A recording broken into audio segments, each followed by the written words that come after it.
Assalamualaikum warahmatullahi wabarakatuh. Selamat sore rekan-rekan semua. Salam sejahtera bagi kita semua. Semoga di masa pandemi ini kita selalu dalam keadaan sehat walafiat. Amin ya robbal alamin. Terima kasih kepada rekan-rekan semua yang telah bergabung bersama kami dalam webinar HR Excellent Webinar Series Presenting Best and Future Practice. Perkenalkan, saya Vina Anggita yang akan memandu webinar di sore hari ini. Dan hari ini kita akan menyimak praktik-praktik terbaik dan antisipasi masa depan di bidang HR Management yang disajikan oleh para pemimpin dan pakar HR. Dan dengan tema webinar series ke-10 sore hari ini adalah Mindset and Values for the Now of Work. Nah, saya akan memperkenalkan pembicara utama kita di sore hari ini, yakni Ibu Tina T. Kemala Intan. Beliau adalah Human Capital and Legal Director dari PT Semen Indonesia Pro Tbk. Selanjutnya, sebagai pembahas ada Ibu Diah Parameswari, MC Psikolog. Beliau adalah Senior Konsultan Lembaga Manajemen FEB Universitas Indonesia. Dan tentu webinar ini akan dimoderatori oleh Bapak Teguh Sri Pambudi selaku Redaktur Senior Majalah SWA. Dan perlu saya ingatkan kepada rekan-rekan semua, selama webinar ini berlangsung, jika ada hal yang ingin disampaikan atau ditanyakan, silahkan gunakan fitur Q&A ada. Dan untuk pertanyaan, nantinya akan dibahas dan dibacakan pada sesi tanya-jawab. Dan menariknya lagi, kami sudah menyiapkan hadiah menarik dari SAP bagi 5 penanya terbaik. Jadi jangan ragu untuk bertanya, silahkan gunakan fitur Q&A yang ada. Dan untuk pemenang nantinya akan diinfokan di akhir acara. Oke, sebelum kita masuk sesi diskusi, saya menyapa terlebih dahulu moderator kita, Bapak Teguh Sri Pambudi. Halo Pak Teguh, selamat sore. Selamat sore Mbak Vina, apa kabar? Sore. Alhamdulillah baik. Gimana nih Pak kabarnya? Alhamdulillah sehat, nunggu divaksin. Oh, siap. Oke, terima kasih sudah bersedia menyempatkan waktunya untuk memandu acara kita di sore hari ini. Dan tentunya sudah semangat ya Pak untuk memandu kita. Oke, siap. Tanpa berlama-lama lagi, saya akan serahkan kepada Pak Teguh. Silakan Pak Teguh. Oke, Assalamualaikum warahmatullahi wabarakatuh. Selamat sore, salam sejahtera buat kita semua. Rekan bisniswa, semoga semuanya senantiasa sehat di tengah situasi pandemi yang masih berlangsung. Rasanya senang sekali kita bisa berjumpa dan kembali berkumpul di acara HR Excellent Webinar Series ini, sebuah acara yang digelar SWA dan Lembaga Manajemen FEB Universitas Indonesia. Pada seri ke-10 kali ini temanya sangat menarik dan begitu relevan buat kita semua, terutama kalangan profesional, yaitu Mindset and Values for the Now of Work. Mengapa tema ini diangkat? Suka ataupun tidak, pandemi COVID telah mengubah begitu banyak hal. Bahkan ada yang menyatakan bahwa dunia hanya terbagi 2, masa pra-COVID dan post-COVID. Mungkin pandangan ini terlalu ekstrim, tapi nyatanya kini kita dalam situasi yang penuh perubahan dan menuntut untuk beradaptasi. Salah satunya adalah cara bekerja. Mayoritas kita sekarang bekerja secara work from home. Tapi apakah cuma itu? Apakah implikasinya bagi perusahaan, pengelola SDM, dunia bisnis, dan tentunya para profesional itu sendiri? Lalu mindset dan value seperti apa yang mesti kita pegang sehingga kita tetap berkilau di masa-masa sulit seperti sekarang? Nah, selama 1,5 jam ke depan, saya akan memandu pembahasan topik tersebut dengan pembicara dan pembahas yang hebat-hebat. Tadi setelah disinggung oleh Mbak Vina selaku MC bahwa pembicara kita kali ini adalah Ibu Tina T. Kemala Intan. Saya ingatkan lagi, beliau adalah Human Capital and Legal Director PT Semen Indonesia Persero Tbk. Adapun pembahasnya adalah Ibu Diah Parameswari, psikolog senior konsultan dari Lembaga Manajemen Fakultas Ekonomi dan Bisnis Universitas Indonesia. Sedikit tentang Bu Tina Kemala, beliau sudah berpengalaman cukup panjang dan rupanya satu alma mater dengan saya. Beliau adalah dari lulusan Fakultas Psikologi Universitas Padjadjaran. Beliau 20 tahun di bidang pengelolaan, pengembangan sumber daya manusia dan organisasi, 15 tahun di bidang pembelajaran dan pelatihan, 10 tahun menangani manajemen perubahan, serta berpengalaman bekerja sama dengan berbagai institusi dalam dan luar negeri. Oke, sebelumnya beliau di Merpati Nusantara Airlines dan juga sempat di KPK sebagai Kepala Biro SDM Mei 2005 sampai Agustus 2010. Dan banyak sekali penghargaan yang sudah beliau terima. Terakhir, Best Chief Human Capital Officer dari Business News, dan sebelumnya dari SWA juga mendapat HR Excellence Award 2019. Oke, saya tidak akan berpanjang lebar lagi. Kepada Ibu Tina, waktu dan tempat saya persilahkan sekitar 25 menit untuk paparannya sebelum kita masuk kepada Ibu Dia. Silakan Bu Tina. Baik, terima kasih Pak Teguh. Assalamualaikum warahmatullahi wabarakatuh. Salam sejahtera dan semoga kita semua dalam keadaan sehat selalu. Kepada SWA dan juga SIP, terima kasih atas undangannya untuk saya bisa berbagi ke teman-teman semua dan kepada para peserta yang telah hadir sore ini. Semoga sharing dari SME Indonesia ini bisa bermanfaat ya untuk teman-teman. Ya, boleh lanjut. Next slide-nya boleh ditampilkan.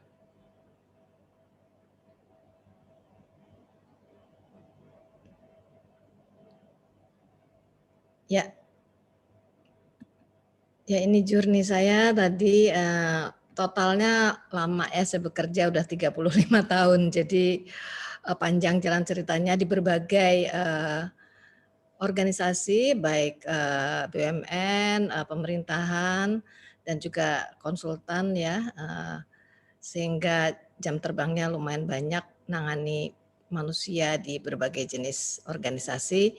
Dan saat ini sekarang kita masuk ke masa yang sangat berbeda, pandemi, selain juga VUCA tadi ya. Jadi bagaimana nih kita mempersiapkan diri, disebutnya now of work, sebetulnya adalah future of work, tapi future-nya udah jadi now nih ya.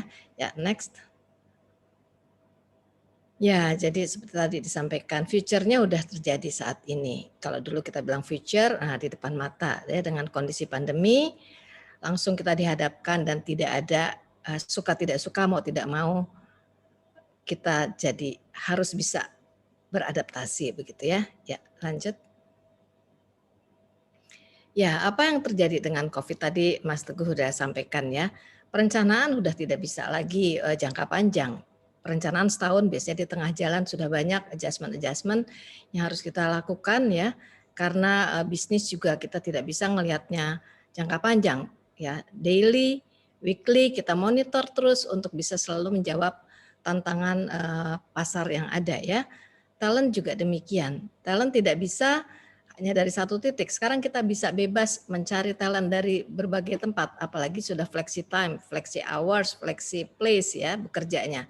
Jadi kita bisa dapatkan dari berbagai penjuru, yang penting kompetensinya, capability-nya bisa dipenuhi ya oleh yang bersangkutan. Kemudian juga dari segi penghargaannya, compensation-nya, nggak bisa one fit for all lagi. Karena keunikan dari masing-masing talent, maka perusahaan juga harus lebih fleksibel dalam mengemas paket compensation-nya sehingga bisa memenuhi ekspektasi karyawan. Sekarang ini kita sering pentingkan namanya EVP, Employer Value Proposition. Bagaimana kita bisa meng-attract orang-orang yang baik untuk bergabung dengan perusahaan kita, dan juga bagaimana bisa mempertahankannya ya. Karena justru saat ini tidak mudah untuk bisa mempertahankan yang talent. Yang talent itu, yang top talent tuh dicari ya, diperebutkan begitu. Ya, kemudian skill clusternya juga seperti itu. Kalau dulu mungkin jarang ya seseorang dari fungsi tertentu pindah-pindah. Sekarang itu sangat agile ya. Bisa contoh di Semen Indonesia sendiri, salah satu GM learning development kita itu dari teknik ya, dari elektro kalau tidak salah. Dan baru 1 tahun belajar langsung dia jadi top talent begitu. Jadi learning agility-nya tinggi ya, fast learner gitu. Jadi sangat bisa orang yang berbackground-nya bukan SDM, bukan psikologi, ternyata sukses juga di bidang human capital begitu. Dan sudah pasti sekarang digital savvy-nya ya semua orang.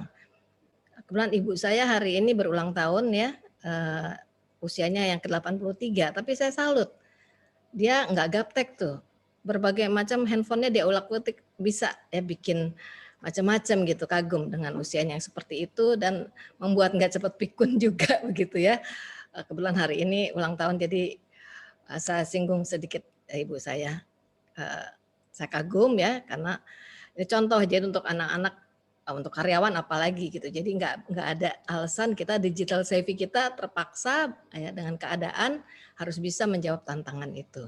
Ya, berikutnya. Ya, ini job skill apa yang dibutuhkan ke depan ya. Ini contoh-contoh yang dicari. Jadi kemampuan kognitif yang lebih dikedepankan, analytical thinking, inovasi. Ya, tadi active learning. Ya, kemudian complex problem solving. Problem solvingnya bukan lagi yang sederhana begitu. Critical thinking. Nah, ini semuanya komponen-komponen yang mengedepankan kemampuan berpikir kognitif kita begitu ya. Nah, kemudian juga ada leadership and social influence. Jadi apapun teknologi tetap ya masalah leadership, masalah social influence kita sebagai manusia tetap menjadi hal yang penting untuk bisa tadi Pak Teguh bilang gimana nih caranya supaya kita tetap ada, tetap eksis begitu ya dalam dunia kerja, dalam karir. Ya, demikian seterusnya sampai ke bawah. Nah, yang menarik juga di bawah ada resilience, stress tolerance, flexibility. Ya, resilience adalah kegigihan. Sometimes orang ada yang kurang gigih ya, ada kesusahan balik kanan begitu. Nah, dalam kondisi seperti ini orang-orang yang resilient, stress tolerance-nya, bahasa sehari-harinya apa tahan banting gitu ya. Nah, tahan banting, nggak gampang stres supaya jaga imun. Nah, jadi fleksibel juga. Jadi kalau orang yang terlalu kaku, yang terlalu tertutup gitu, biasanya mengalami tekanan yang lebih dalam situasi yang sekarang yang mudah, yang tidak mudah diduga, perubahan begitu cepat ya. Nggak nyaman biasanya orang-orang seperti nah jadi kita harus bisa merubah tuh apa yang dibutuhkan sekarang. Oh yang seperti itu ya kita kira-kira kita seperti itu enggak ya, kalau enggak ya kita bergerak ke arah sana ya. Tadi reasoning, problem solving dan kreativitas ide. Sekarang hampir di seluruh perusahaan dicarilah orang-orang yang orientasinya problem solving, bukan yang create problem ya. Tapi orang-orang yang mindsetnya tuh problem solver gitu. Jadi bisa dilihat tuh ya orang-orang mana yang modelnya problem solver, mana orang-orang yang tipenya bukan create problem tapi dia tidak terlalu baik dalam memecahkan masalah begitu ya. Ya, berikutnya. Ya, ini kalau dulu ya perubahan perubahan-perubahan di bidang people, culture, product development, engineering skill itu lama butuhnya. Sekarang enggak, dalam waktu singkat ya. Sudah harus bisa teratasi, bisa diatasi begitu. Ya, jadi waktunya semakin pendek. Penguasaan sesuatu harus semakin cepat begitu. Makanya sekarang yang sedang naik daun itu istilah reskilling, upskilling seperti itu ya. Jadi nggak bisa kita bertahan dengan kompetensi-kompetensi yang lama. Ya, kita harus selalu mengupdate kompetensi kita. Walaupun saya misalnya sudah 35 tahun, nggak bisa saya bertahan dengan bisnis as usual. Oh, kalau dulu saya begini gitu, udah nggak bisa ya. Ada beberapa hal yang memang abadi begitu, nggak lekang oleh waktu. Tapi ada beberapa hal yang kita memang harus mau berubah begitu ya. Kalau tidak ya sudah ada orang lain yang mau berubah begitu. Ya, berikutnya. Ya ini Jadi selama krisis dan setelah, ya kita bisa lihat di sini perubahannya apa. Kita lihat yang warna hijau tentunya the new now, smart work, ya. Kemudian physical and mental health. Nah ini menjadi ke depan sekarang ya. Oke, kognitif kita dipacu, tapi yang ternyata yang lebih penting mental health dan physical. Sekarang orang sangat peduli dengan apa yang dimakan, ya sangat peduli dengan olahraga karena percuma semua itu kalau dua hal ini tidak diutamakan begitu ya. Apalagi kalau yang sudah terkena COVID, dia harus lebih berhati-hati lagi, harus sangat memperhatikan kondisi kesehatannya ya. Jadi paradigma tentang kesehatan mental dan fisik orang-orang sekarang menjadi lebih concern begitu. Ya, kemudian tadi skill dan talent ya, paradigmanya menjadi berbeda sekarang. Ya, tadi skillnya berubah, talent bisa dari mana aja dapatnya, nggak harus dari kota yang sama ya. Tim saya sendiri sebagian besar, walaupun holdingnya di Jakarta, sebagian besar tim saya ada di Gresik, ada di Tuban, begitu ya. Tim holding itu. Nah, tetap tahun 2020 di saat dimulai pandemi bulan Maret, yang mengagumkan adalah justru banyak output ya yang kita bisa hasilkan selama pandemi. Ya, teman-teman lebih produktif, nggak perlu ada perjalanan dari rumah ke kantor, dari pagi sudah bisa bekerja. Ternyata koordinasi lebih mudah. Semen Indonesia itu membawakan sekitar 30 anak perusahaan ya. Dan transformasi yang dilakukan adalah bukan hanya untuk holding. Transformasi di bidang human capitalnya langsung harus bisa diterapkan ke semua anak perusahaan, baik yang semen maupun yang non semen. Ya, untuk beberapa hal ternyata berhasil. Kebetulan tahun lalu kita mulai menggerakkan performance based culture ya. Jadi bagaimana membangun pemahaman bahwa karir dan pendapatan dan compensation akan berbanding lurus dengan kinerja. Ya itu kita serentakkan. Sekarang mudah banget untuk koordinasi walaupun 30 perusahaan lokasinya dari Aceh sampai Papua, tapi itu bisa ditangani dengan cepat ya.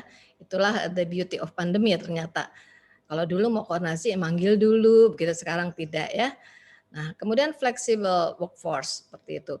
Kita juga dari perusahaan memperkenalkan flexi hours biasanya, tapi jarang, masih belum banyak perusahaan yang flexi place. Nah, sekarang dengan pandemi udah otomatis tuh ya flexi place ya.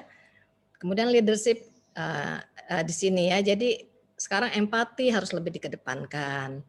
Ya, nggak bisa terlalu orientasinya ke pekerjaan. Dari kondisi pandemi kita harus memperhatikan walaupun karyawan, tim kita bekerja bersama keluarganya bukan berarti nggak ada stres ya, karena bagaimana mengatur nih pasangannya juga bekerja, anak-anaknya belajar dan kuliah dari rumah juga. Nah, jadi ini tentunya multitasking ya. Jadi seorang leader harus lebih bisa berempati ke timnya justru ya.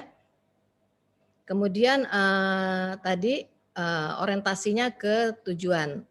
Memang sebagian masih berorientasi ke proses nanti ya di saat kita kerja WFH nih gimana nih ya monitor tim kita produktif nggak sebetulnya. Nah, oke, itu sisi kita memperhatikan proses, tapi sekarang budaya lebih ke apa yang mau kita tuju, why-nya, goal-nya itu yang lebih dikedepankan ya.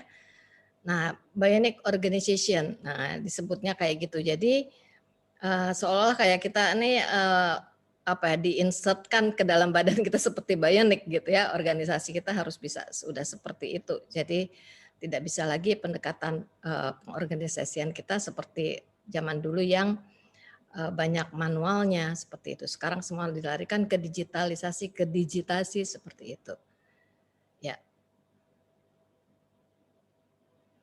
Ya, ini apa yang disebut future yang sekarang udah terjadi future-nya itu ya.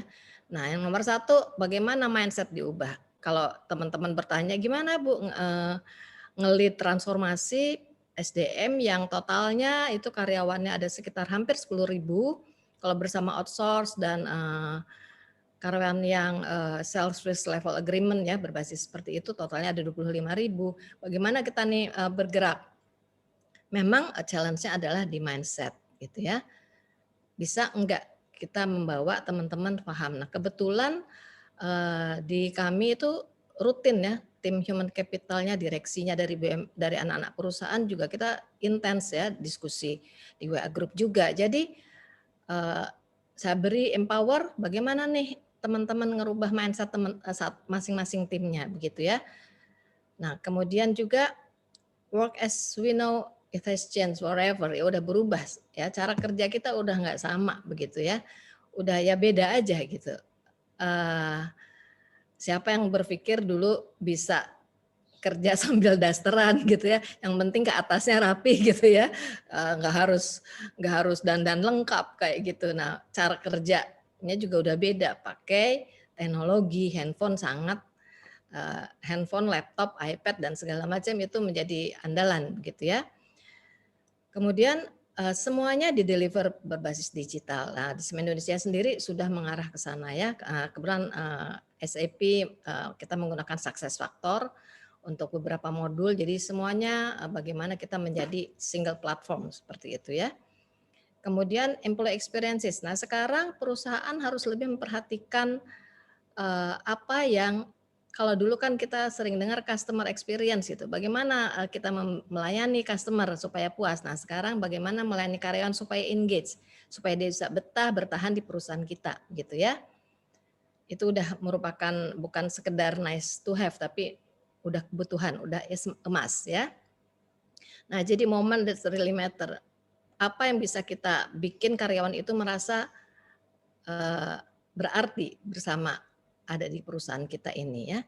Nah, yang jauh lebih penting justru di sini adalah peran leaders ya.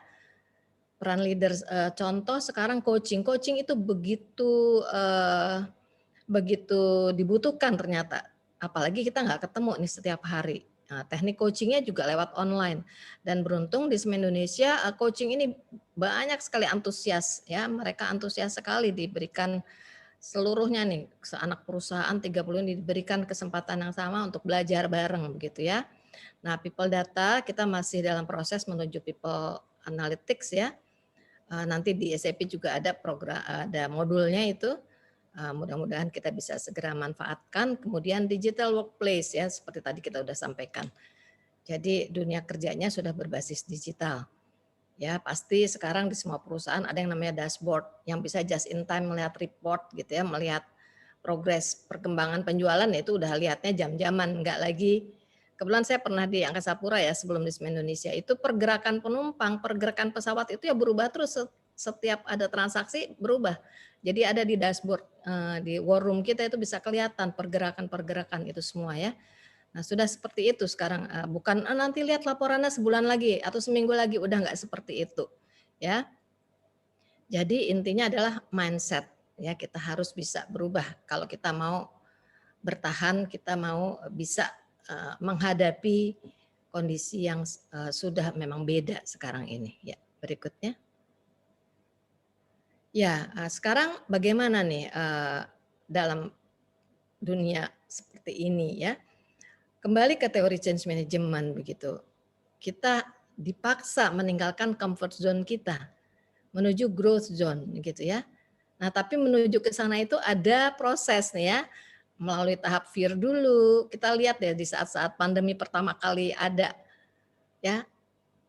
Banyak orang yang panik kan, yang panik, begitu banyak informasi simpang siur ya itu yang disebut situasi awalnya biasanya seperti itu kalau ada perubahan yang sangat signifikan ya. Transformasi pun demikian. Transformasi itu adalah perubahan yang besar, yang strategik, bukan yang kecil-kecil saja. Nah, setelah itu baru kita belajar bagaimana sih protokol COVID begitu ya. Ada juga yang masih bandel nggak mau patuh ya. Kenapa sih harus pakai masker? Kenapa sih nggak apa-apa makan satu piring misalnya kayak gitu. Jadi masih aja ada orang-orang yang menantang begitu ya, nggak mau berubah gitu. Pasti di semua lingkungan kita ketemu kondisi yang seperti itu. Nah, kalau dua tahap ini bisa dilalui maka kita berhasil masuk ke area growth zone. Jadi ya personal growth kita seperti apa gitu. Kalau mau maju tanpa pandemi pun ada yang namanya personal growth. Kita harus bertumbuh terus begitu. Harus belajar setiap hari. Nah, jadi kalau nggak berhasil masuk situ ya kita berarti tidak berhasil menghadapi perubahan ya. Kita bisa saja masuk ke barisan yang gagal menghadapi situasi, bisa jadi orang yang stres, jadi orang yang nggak realistis, nggak ready menghadapi berbagai perubahan yang cepat dan besar ini. Ya, ya ini contoh-contoh ya di berbagai organisasi kalau ada perubahan. Jangankan pandemi ya, saat bertransformasi saja pasti di dalamnya ada challenge. Tetapi dengan pandemi ini kita melihat ada hal yang sama kita pandang sebagai hal yang kita sikapi, yaitu pandemi. Jadi lebih mudah menggerakkannya sebetulnya ya. Ini ada nih pandemi, jadi kita harus kompak nih. Tapi kalau ini ada transformasi nih, itu kadang-kadang challenge-nya malah lebih besar. Tapi begitu ada pandemi, transformasi ini jadi saya merasakan jadi lebih menguntungkan untuk kita menggerakkan karyawan ya, menggerakkan tim kita gitu. Ada nggak orang yang deny kayak tadi ada gitu ya, dia abai atau dia marah, dia takut atau kecewa dengan cara yang baru ini, wah nanti saya gimana nih, wah nanti peluang karir saya jadi nggak bagus dong. Oh dulu itu nggak berbasis kinerja, sekarang berbasis kinerja. Dulu berbasis masa kerja, lebih lama kerja, gaji lebih besar. Sekarang udah nggak begitu lagi gitu ya.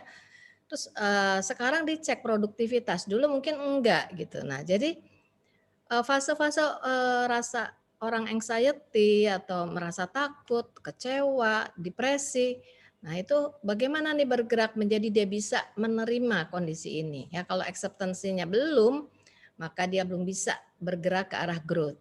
Nah disinilah peran atasan, bagaimana membimbing, mengkonseling timnya, mengcoach, ya, mentoring, semua tools manajemen atasan harus gunakan untuk bisa mengajak timnya bergerak bersama, begitu ya, maju bersama. Makanya seorang leader itu bertanggung jawab untuk mendevelop timnya, ya bukan hanya pintar sendirian. Sekarang udah nggak musim seperti itu ya. Keberhasilan leader itu karena keberhasilan timnya yang timnya juga hebat gitu. Kalau dia sendirian hebat nggak bisa ya, nggak mungkin lagi itu terjadi ya.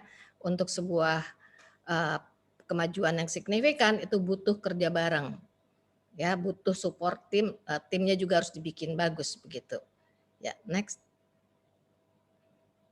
ya, ini contoh-contoh tadi ya, gambaran orang-orang yang panik, orang-orang yang takut, yang tidak siap, tidak tahu harus bagaimana menyikapi perubahan yang terjadi saat ini ya. Makanya sekarang tempat-tempat mungkin Mbak Diah nanti untuk konseling begitu ya, kebetulan kita sama-sama psikolog ya Mbak Diah, konseling itu sekarang semakin dibutuhkan secara online ya, 24 jam. Banyak layanan-layanan baru untuk bisa kita membantu masyarakat ya, membantu mengkonseling orang-orang yang punya masalah dari segi kejiwaan begitu. Ya, next. Ya, preparing now-nya apa yang di-prepare ya? Mindset tadi saya katakan, perilakunya dan values. Nah, kalau kita lihat yang tampak oleh orang lain dari behavior-nya, dari perilakunya, tapi di balik itu ada mindset dan ada nilai-nilai. Nah, yang topik kita adalah mindset dan values ya. Bagaimana nih menyikapi kondisi yang tadi itu, yang perubahannya serba cepat, ketidakpastiannya begitu tinggi begitu ya. Ya. Berikut ya, next slide. Ya, ini ya. A mind is like a parasite ya. Jadi kalau nggak kebuka ya udah mindsetnya nggak open minded akan susah. Ya, next. Digambarkannya biasanya seperti ini ya, orang yang growth mindset sama yang fixed mindset. Dalam kondisi kayak gini, tipe-tipe fixed mindset akan lebih bermasalah dibanding orang yang growth mindset. Yang growth mindset apa? Dia membuka diri untuk belajar, untuk mau beradaptasi ya. Ya, enggak terlalu memikirkan frustrasinya, enggak terlalu memikirkan kesulitannya, tapi dia memikirkan bagaimana nih ke depannya, gimana nih solusinya kayak gitu. Itu growth mindset. Dia cari informasi yang lebih banyak supaya dia bisa lebih tenang. Orang yang panik, orang yang bingung biasanya karena dia enggak cukup informasi. Apa yang harus saya lakukan kayak gitu ya. Kenapanya, why-nya juga dia enggak cari. Nah, yang fixed mindset itu lebih menutup diri. Apa yang dia tahu udah itu aja. Jadi one fit for all, semua masalah ya begitu-begitu aja cara menghadapinya begitu ya. Dia nggak mau terima usulan baru, ide baru, nggak mau seperti itu. Jadi ini walaupun pekerjaan sehari-harinya karakternya itu penuh dengan SOP, tapi begitu dalam menyikapi hidup ya kita harus growth mindset begitu ya. Ada teman-teman yang pekerjaannya kan sangat runtun begitu ya, mengikuti SOP kaku gitu. Nah, ditantang nih dalam bekerja ya growth mindset, tapi dalam menjalankan tugas yang penuh dengan aturan ya di situ memang diperlukan kepatuhan ya, keteraturan dan kepatuhan gitu. Ya, next. Nah, saran saya kalau kita ingin survive tadi yang Pak Teguh sampaikan, ya kita belajar jadi extraordinary person, tapi untuk jadi extraordinary ini daily basis ya. Tantangannya setiap hari kita harus melatihan, harus mencoba setiap hari, melatih, nggak bisa bahasa Sundanya ujuk-ujuk kita begitu. Kalau kita sehari-harinya nggak mempraktekkan begitu ya. Gitu. Jadi kita harus jelas nih maunya kemana sih, tujuan hidup kita tuh apa sih, kita ingin punya makna apa dalam hidup ini. Ya, nah yang bisa seperti itu bisa jadi extraordinary person ya. Dia nggak takut salah, ya dia nggak takut karena dia akan mau belajar terus begitu ya. Kemudian di sini lihat apa, impact others ya, jadi bagaimana kita memberi dampak ke lingkungan kita begitu. Nah kemudian yang terakhir adalah kita punya self confidence yang bagus terhadap diri kita sendiri. Kalau yang senang BTS dibilang belajar love yourself gitu ya. Sekarang promosinya itu gitu ya. Kebetulan saya jadi ikut-ikutan ponakan, apa sih? Oh ternyata dia punya pola pikir yang bagus tuh, love yourself. Nah di situ jadi dia mengenal dirinya, orang-orang yang confidence-nya cukup, yang self esteem-nya bagus, penerimaan dirinya bagus, itu dia akan lebih lebih ready untuk menghadapi kondisi yang seperti sekarang ini. Ya, ini juga yang rekomendasi dari saya ya. Jadi sering orang-orang itu yang tadi yang fixed mindset atau yang kurang mau membuka diri, belum apa-apa udah kayaknya saya nggak bisa nih begitu. Nah justru nggak begitu ya. Belajar kita untuk jangan membatasi. Ya, dream-nya itu jangan terlalu dibatasi. Harus berani setting yang wow gitu, kayaknya nggak mungkin. Nah itu kata-kata kayak gitu yang sering menghambat kita sendiri ya. Udah pasti kalau kita setting yang susah ya effortnya juga harus lebih dong gitu ya, nggak ada no pain no gain gitu. Ibu-ibu kalau ingin mulus gitu kan ya dari muda dong ya, maintain kulitnya gitu, yang terawat dengan tidak terawat beda misalnya gitu ya. Nggak harus mahal tapi dia rajin misalnya pasang ini pasang itu kalau malam supaya kulitnya tetap bagus misalnya. Jadi apalagi kalau dari segi kemampuan gitu ya, kita harus setiap hari mau belajar terus, nggak ada letihnya gitu. Tapi kalau orang yang malas, nggak mau nambah ilmu, nggak mau ya udah nggak bisa pasti karena dia nggak push limitnya gitu ya. Nah kemudian yang berikutnya adalah self control ya. Di sini sangat penting self control karena walaupun kognitif kita bagus, kalau self control kita nggak bagus, nah biasanya kita akan masuk ke dalam masalah gitu ya. Nah berikutnya adalah persisten dan konsisten. Nah jadi kalau teman-teman punya target yang wow, harus didampingi dengan kegigihan. Kalau enggak ya itu tadi, ketemu kesulitan dikit balik kanan. Ya, nah yang berikutnya adalah konsisten. Ini yang susah konsistennya ini, nggak disiplin. Anget-anget titik-titik gajah gitu ya, kalau ayam kecepatan gitu ya. Ya tapi nggak konsisten gitu. Sekarang wah semangat, nanti udahnya lupa lagi. Nah nggak bisa. Jadi kalau kita udah setting target yang susah-susah, bagaimana kita jaga tim kita juga sama seperti ini gitu. Bagaimana saya harus bisa menjaga persistensi, konsistensi karyawan yang dari 30 perusahaan itu. Lihat tujuannya gitu ya, ke tujuan Semen Indonesia itu. Yang Go Beyond Next itu. Nah jadi bagaimana ini kita gerakan semua ke bawah, nggak cuma mikir diri kita sendiri, tapi bagaimana tim kita juga diarahkan ke sini. Saya contohnya nih Mbak Endang. Mbak Endang ini buat saya masuk nih semuanya ya, jam berapa aja gitu ready dia. Ini Mbak Endang nih orang malam gitu ya, tambah malam tambah shining gitu ya. Seling-selingnya tuh ide-idenya banyak malam keluarnya gitu. Nah kemudian terakhir confident tadi sama ya, proud, confident. Jadi itu dibutuhkan kalau pertama setting target tuh yang berani gitu ya, tapi juga kita harus tahu bahwa kita akan kerja keras, kita harus kerja keras. Nah, itu dibutuhkan confident ya. Kalau nggak pedean, fixed mindset, nah itu biasanya agak sulit tuh adjust dengan hal-hal yang seperti sekarang. Ya, berikutnya. Nah ini contoh di BUMN, seluruh BUMN sekarang values-nya itu akhlak ya. Amanah, kompeten, harmonis, loyal, kolaboratif, adaptif. Ini di dalamnya sebetulnya ada 23 indikator perilakunya ya, keywordnya. Tapi intinya adalah values ini diyakini ya. Kalau seluruh insan BUMN mempraktekkan ini, maka dia bisa menghadapi tantangan zaman yang seperti sekarang ini, begitu ya. Kenapa? Contoh di adaptif. Yang tadi saya bilang, growth mindset itu ya kompeten. Ya kalau kita nggak jaga kompetensi kita, kalau kita nggak adaptif, ya udah gitu. Ya. Kolaboratif, harmonis, oh penting sekali zaman sekarang ini walaupun kita nggak ketemu ya, tapinya strategic partnership misalnya sekarang penting banget, kita bukan bersaing musuh-musuhan, sekarang bagaimana kita bergandengan tangan dengan perusahaan lain gitu ya, berkolaborasi dengan teman sendiri, dengan perusahaan lain, itu juga hal yang penting gitu ya. Ya berikutnya, ya ini turunannya sebagai contoh aja di BUMN ya, seperti itu values-nya yang dipakai. Ya berikutnya. Ya ini contoh traits atau karakter yang menurut saya akan berhasil menghadapi situasi seperti sekarang. High achiever tadi saya bilang setting target tuh yang jangan yang biasa-biasa aja, persistent, resilient, self control, confident, learning agility. Ini teman-teman yang hadir di sini nih 80 orang ini menunjukkan learning agility-nya bagus ya, mau belajar terus begitu.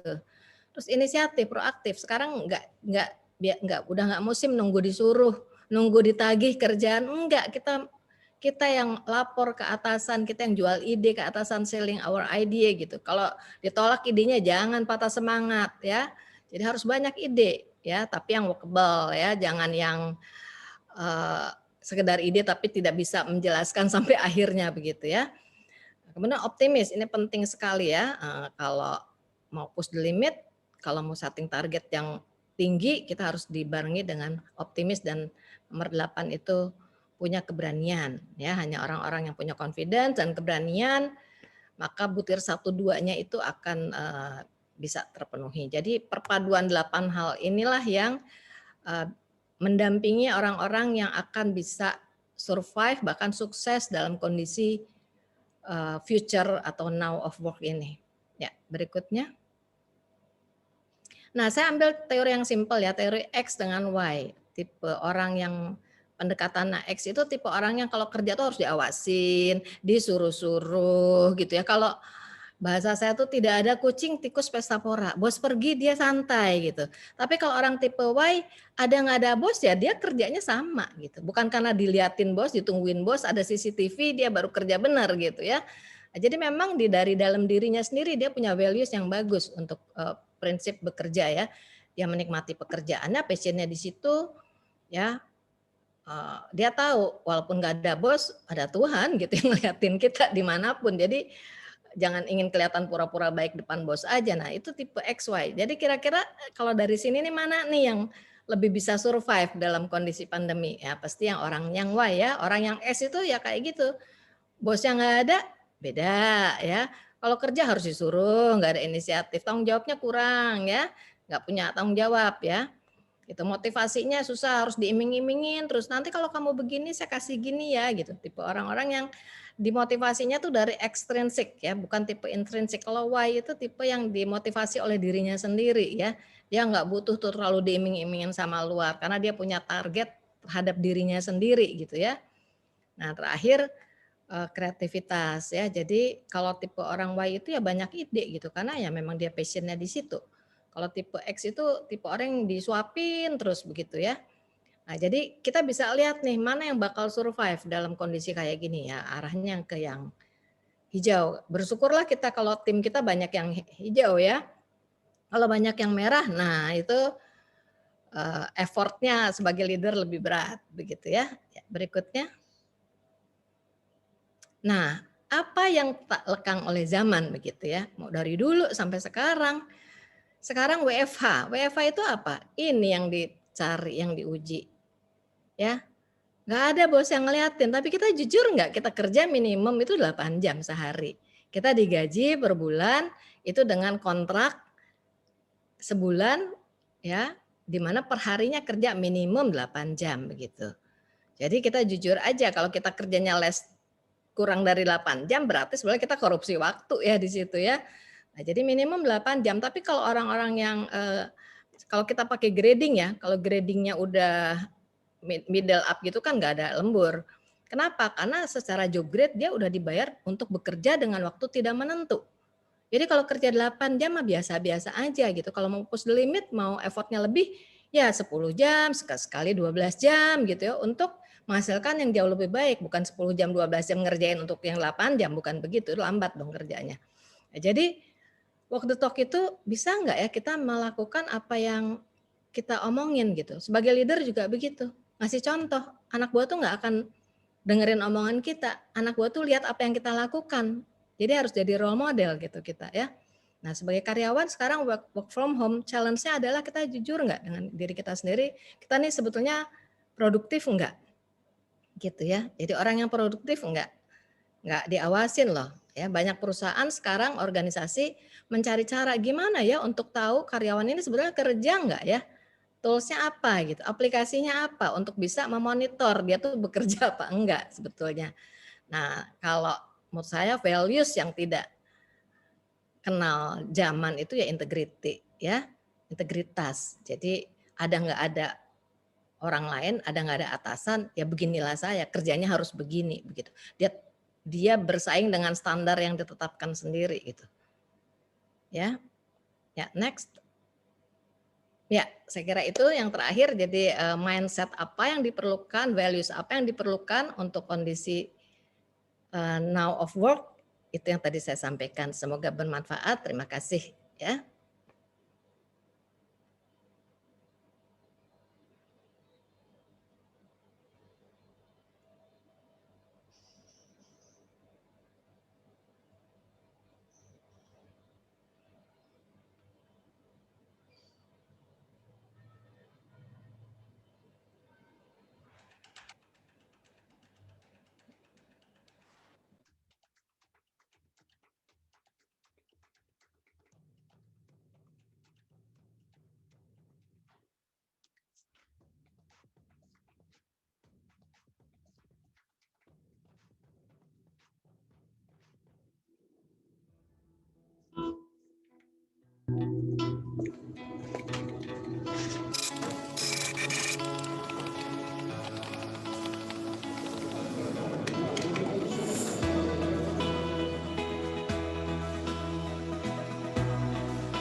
SIG, Go Beyond Next.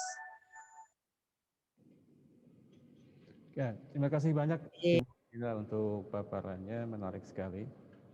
Ada beberapa poin, tapi yang paling saya catat dan selalu memang saya ingat tentang growth mindset, Bu, dan juga push your limit.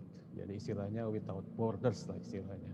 Dan terakhir poin tadi adalah bahwa boleh jadi kita sebenarnya kalaupun WFH adalah memindahkan pekerjaan ke rumah, tapi tetap yang paling mendasar adalah soal integritas. Nah, tadi paparan yang cukup panjang dan menarik, komplit dari Bu Tina. Sekarang kita akan mengundang Ibu Diah Parmeswari.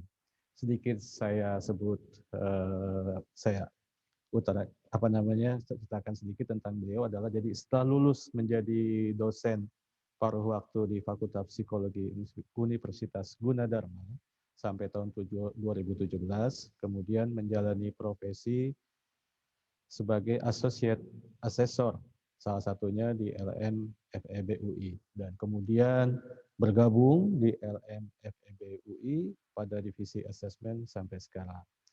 Silakan Ibu Diah, waktu dan tempat saya persilahkan sekitar 10 menit untuk paparannya. Ya, baik. Terima kasih Pak Teguh. Selamat sore Bapak dan Ibu sekalian. Senang sekali bisa bergabung ya pada kesempatan sore hari ini dan saya diberi kepercayaan untuk membahas materinya Bu Tina. Sebenarnya tadi dari yang disampaikan Bu Tina sudah jelas ya Bapak dan Ibu, sudah gamblang sekali menjelaskan mengenai konsep now of work ya, walaupun memang secara terminologi ini juga masih baru ya, beberapa prediksi-prediksi yang tadinya future of work ternyata memang karena pandemi COVID jadi malah segera bisa dilakukan gitu ya. Kalau tanpa pandemi mungkin konsep now of work itu mungkin belum tentu secepat sekarang begitu mungkin ya. Baik, Bapak dan Ibu, izin saya akan menampilkan tayangan membahas sedikit mengenai apa yang tadi sudah disampaikan Bu Tina gitu ya. Baik, seperti tadi yang sudah disampaikan oleh Bu Tina bahwa memang pandemi COVID ini sudah mengubah ya seluruh cara warga dunia berinteraksi dan beraktivitas. Yang tadinya interaksi dilakukan secara tatap muka fisik ya sekarang mau nggak mau harus berubah dengan menggunakan media virtual. Akhirnya apa? Teknologi digital menjadi hal yang biasa. Yang tadinya tidak pernah menggunakan rapat atau meeting dengan video conference sekarang menjadi hal yang biasa. Bahkan sekolah ya ngaji gitu ya itu sudah sudah menjadi hal yang lumrah seperti itu. Nah, pada event HR Tech Fest Connect 2020 di sini James Everbrook salah seorang keynote speaker pada acara tersebut menjelaskan bahwa dengan kondisi saat ini organisasi memang mau tidak mau ya suka tidak suka sudah mulai harus menerima kondisi now of work. Caranya bagaimana? Dengan mengubah cara kita berpikir dan cara kita bekerja. Ya, jadi mindset-mindset yang lama itu harus sudah diubah karena sekarang konsepnya adalah now of work. Artinya kita atau pemimpin organisasi serta organisasi juga perlu dengan cepat membiasakan tim member kita untuk bisa bekerja berhadapan dengan hal-hal yang berbau teknologi digital. Ya, yang tadinya tidak bisa pakai Zoom mau nggak mau ya harus bisa belajar pakai Zoom, misalnya seperti itu.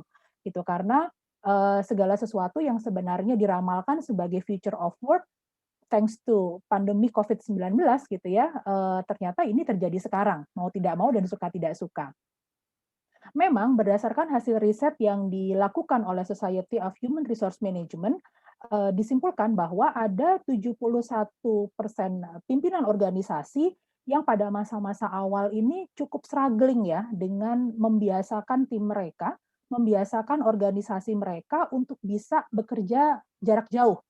Ya, mungkin dulu kalau rapat atau video conference hanya jamak atau hanya lumrah untuk perusahaan-perusahaan yang headquarters-nya ada di luar negeri misalnya, atau yang site-nya ada di pelosok misalnya seperti itu. Tetapi sekarang tidak gitu ya, bahkan dengan jarak kantor yang sebenarnya mungkin 5-10 kilo, karena kondisi pandemi mau tidak mau harus mengubah cara bekerja dan cara pendekatannya. Di awal-awal memang banyak yang kesulitan, karena memang belum terbiasa. Tetapi setelah hampir setahun kita melalui ini, dan ternyata sekarang semuanya sudah mulai terbiasa. Jadi kalau menurut saya, pada akhirnya suatu perubahan itu ya di awal pasti memang tidak menyenangkan, tetapi ketika sudah mulai terbiasa, maka akan menjadi lebih mudah untuk mengikutinya. Baik, nah sebenarnya di sini saya menemukan artikel bahwa ada 14 trends ya yang pada waktu itu diprediksikan akan berpengaruh terhadap cara kerja masa depan. Ya, cara kerja masa depan awalnya belum tentu terjadi sekarang. Tetapi ternyata karena pandemi COVID ini mau tidak mau apa yang trends yang tadinya disebut sebagai apa namanya future of work ya mau tidak mau akhirnya menjadi sekarang tetap bisa kita lakukan seperti itu. Yang pertama adalah remote work. Ya, remote work ini sekarang menjadi suatu hal yang normal. Ya, kalau dulu mungkin bekerja jarak jauh itu adalah sesuatu yang jarang dilakukan, tetapi dengan kondisi pandemi, apa yang diramalkan menjadi konsep future work akhirnya menjadi lebih cepat kita rasakan. Dan tentunya ini juga diimbangi dengan perubahan atau transformasi digital yang terakselerasi. Jadi lebih cepat semuanya. Mau nggak mau, suka nggak suka, ya segala sesuatu yang berkaitan dengan transformasi digital menjadi harus kita lakukan. Nah, pada future of work ini memang sebenarnya sudah disampaikan bahwa nantinya cara berkomunikasi dan kepemimpinan pun juga akan berubah, gitu ya. Jadi bagaimana kita harus bisa berkomunikasi secara teks, ya bahasa teks, gitu ya. Kalau dulu mungkin ketika banyak tatap muka fisik, komunikasi, koordinasi tinggal secara lisan saja, secara langsung gitu. Namun memang sekarang dengan kondisi saat ini bekerja dengan remote adalah suatu hal yang biasa, maka komunikasi secara teks itu menjadi hal yang sehari-hari kita lakukan. Nah, walaupun memang di sini memang ada potensi kesalahpahaman gitu ya. Jadi perlu hati-hati juga nih berkaitan dengan komunikasi yang dulu mungkin kalau misalkan menyampaikan sesuatu berbicara ya bicara apa adanya, tetapi terkadang sekarang dengan bahasa teks orang yang sebenarnya bicaranya biasa-biasa saja itu bisa diartikan lagi marah gitu ya. Jadi ini memang yang perlu menjadi perhatian bersama bahwa gaya komunikasinya pun dengan future of work ini pun juga ada dampak lainnya seperti itu.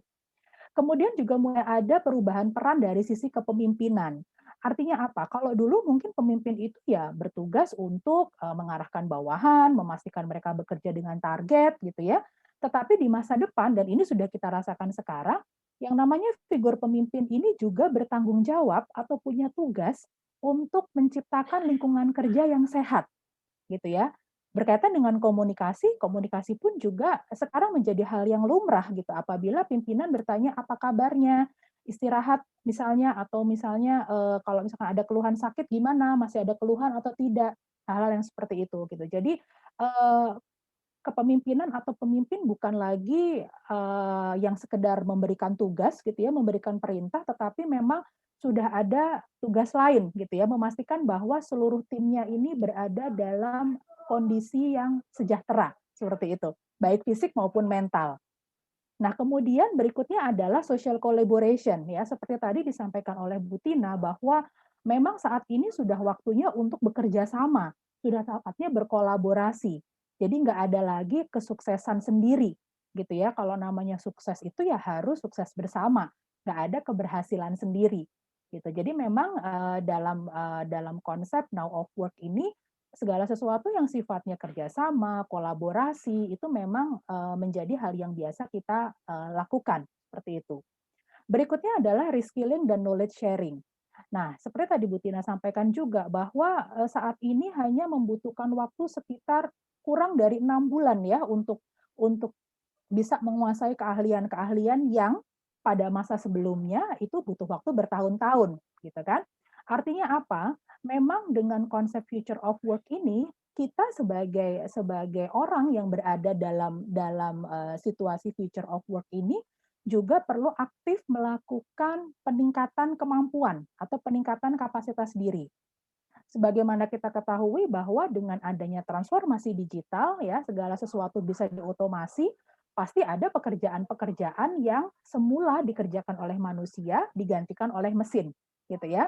Tetapi saya percaya bahwa manusia itu adalah makhluk yang sempurna ciptaan Tuhan gitu sehingga tetap ada peluang-peluang tugas atau ada tugas-tugas yang tidak akan mampu dilakukan oleh mesin, gitu ya. Karena kenapa ya? Mesin kan yang membuat manusia, kira-kira seperti itu. Nah, kemudian mulai banyak juga aktivitas yang sifatnya knowledge sharing. Nah, ini juga sebagai salah satu ajang untuk meningkatkan kemampuan. Dan memang dengan menggunakan knowledge sharing, kita akan lebih cepat atau lebih cepat paham gitu ya, lebih cepat paham menerima informasi kalau disajikan dalam bentuk kegiatan knowledge sharing.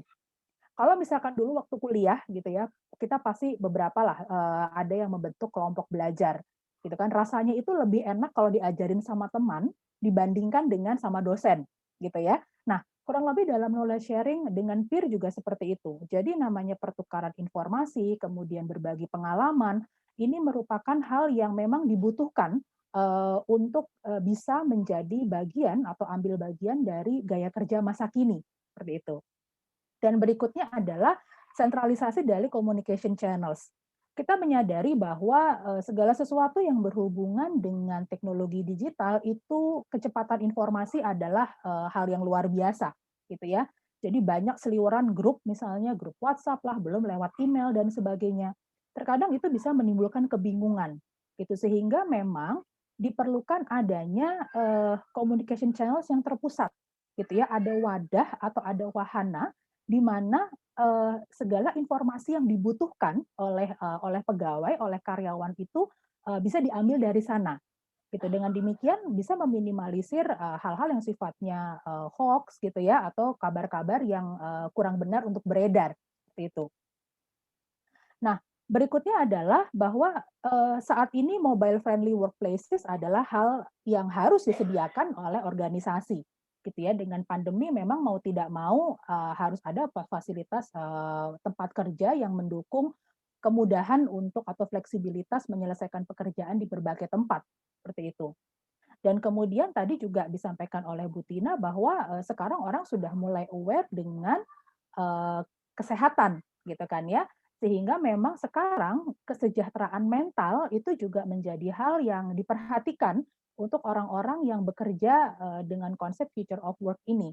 Ya, jadi saat ini kondisi pandemi disadari memang bisa menimbulkan kecemasan, bisa menimbulkan ketakutan gitu ya sehingga berpengaruh pada produktivitas mereka bekerja ya, belum lagi dengan tuntutan yang serba cepat, berubah dengan cepat, ini kan pasti menimbulkan tekanan tersendiri gitu ya sehingga memang perlu dipersiapkan bagaimana nih cara kita ya atau cara pemimpin organisasi untuk bisa memaintain kesejahteraan mental dari para pegawainya seperti itu.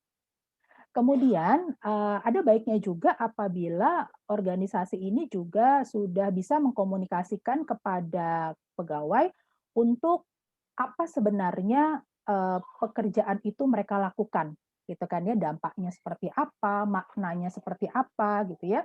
Tujuannya adalah supaya pegawai ini juga mempunyai rasa kebermaknaan terhadap pekerjaannya. Sehingga dengan mereka tahu bahwa oh iya, pekerjaan saya bermakna loh untuk orang lain gitu ya. Diharapkan bisa meningkatkan semangat dan produktivitas mereka gitu karena mereka tahu yang mereka lakukan itu punya impact loh buat dunia luar seperti itu. Gitu. Jadi memang sudah mulai perlu dikomunikasikan dua arah mengenai tujuan dari organisasi gitu. Bukan cuma semata-mata karyawan bekerja untuk memenuhi target perusahaan supaya perusahaan itu profit gitu kan ya, tetapi tanpa mereka tahu impact-nya sebenarnya dari yang mereka lakukan itu apa gitu. Selanjutnya adalah hard skill dan soft skill ya, ini juga merupakan hal yang perlu dimiliki oleh orang-orang yang memang berada dalam keadaan future of work ya. Kalau hard skill itu bisa digantikan gitu ya oleh mesin, sementara kalau untuk soft skill berkaitan dengan komunikasi interpersonal, teamwork, ya itu kan tidak bisa digantikan oleh mesin. Sehingga memang reskilling untuk aspek soft skill ini pun juga diperlukan. Nah, kemudian tren berikutnya adalah self-employment diprediksikan akan meningkat pada future of work ya, pada pola kerja masa depan. Orang akan lebih banyak nyaman bekerja secara mandiri, ya pekerja mandiri, karena memang pekerjaan-pekerjaan yang sifatnya lebih fleksibel, gitu ya, fleksibel waktu, fleksibel lokasi kerja dan sebagainya. Nah, memang situasi ini pun sudah mulai dirasakan gitu ya. Jadi self employment adalah suatu hal yang memang sudah diprediksikan terjadi pada future of work dan memang itu sudah terjadi pada saat ini. Berikutnya adalah tren selanjutnya ada constant change management dan agility serta inovasi. Betul yang tadi Bu Tina sampaikan bahwa dengan kondisi tuntutan pekerjaan saat ini ya, now of work ini, gaya kerja yang membutuhkan kesegeraan gitu ya untuk bisa berespon dengan cepat, memang dibutuhkan agility ya dan inovasi untuk mengatasi berbagai kendala-kendala yang ditemui. Jadi sudah tidak lagi dalam pengambilan keputusan itu layering gitu ya, lama gitu kan, karena memang tuntutan perubahannya pun juga sangat cepat. Dan berikutnya adalah perlu diperhatikan juga adanya peningkatan dari aktivitas para pegawai. Nah, karena sekarang di era keterbukaan informasi, artinya kan pegawai itu akan lebih mudah menyuarakan hal-hal yang tidak mereka setujui atau mereka tidak sepakat, misalnya seperti itu. Nah, ini juga perlu diperhatikan oleh organisasi agar bisa meredam informasi-informasi seperti itu atau aktivitas-aktivitas yang berpotensi menimbulkan konflik. Caranya gimana? Ya caranya dengan menyampaikan komunikasi atau menyampaikan informasi secara transparan gitu ya, dengan penuh empati, tadi Bu Tina juga sudah sampaikan, dan tulus gitu ya, bahwa memang apa sebenarnya yang dibutuhkan oleh perusahaan dari mereka. Dengan demikian diharapkan hal tersebut pun juga bisa meningkatkan produktivitas.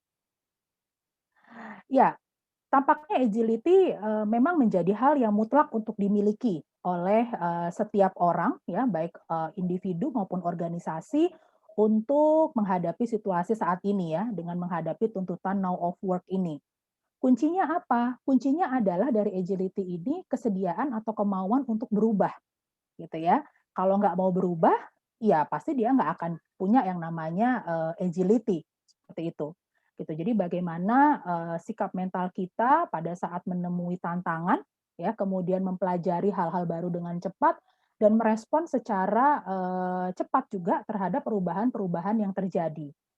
Kalau tadi Bu Tina menyampaikan ada fixed mindset, kemudian growth mindset gitu ya. Nah, growth mindset ini sebenarnya disebut juga sebagai agile mindset gitu ya. Jadi kalau misalkan kita mau untuk agility ini ada yang namanya konsep agile mindset yang kurang lebih sama seperti growth mindset yang tadi disampaikan oleh Bu Tina.